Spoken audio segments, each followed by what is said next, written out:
Bismillahirrahmanirrahim. Assalamualaikum warahmatullahi wabarakatuh. Selamat siang, salam sejahtera bagi kita semuanya. Yang saya hormati Menko Polhukam beserta seluruh Menteri Kabinet Indonesia Maju, beserta seluruh Ketua dan Kepala Lembaga, Panglima TNI, Kapolri, Gubernur Aceh, beserta seluruh Forkompinda Aceh, Bupati dan Wali Kota yang hadir dari PD Aceh Utara, Aceh Selatan,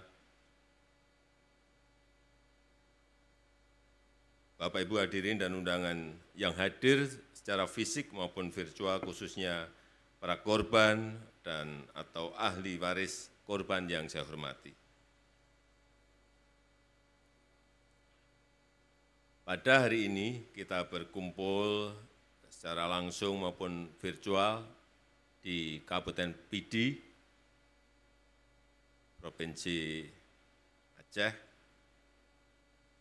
ini untuk memulihkan luka bangsa akibat pelanggaran HAM berat masa lalu yang meninggalkan beban yang berat bagi para korban dan keluarga korban.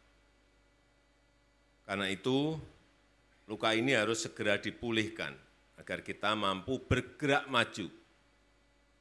Dan pada awal bulan Januari yang lalu, saya telah memutuskan bahwa pemerintah menempuh penyelesaian non-yudisial yang fokus pada pemulihan hak-hak korban tanpa menegasikan mekanisme yudisial. Dan hari ini kita bersyukur, alhamdulillah,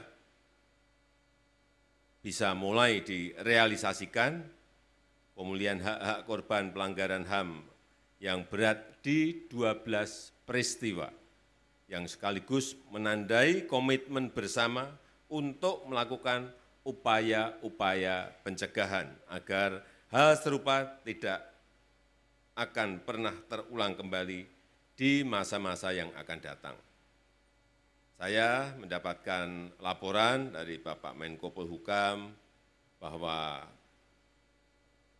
korban dan keluarga korban di Aceh telah mulai mendapatkan pelatihan-pelatihan untuk meningkatkan keterampilan kerja, jaminan hak untuk kesehatan, jaminan keluarga harapan, dan perbaikan tempat tinggal, serta pembangunan fasilitas lainnya.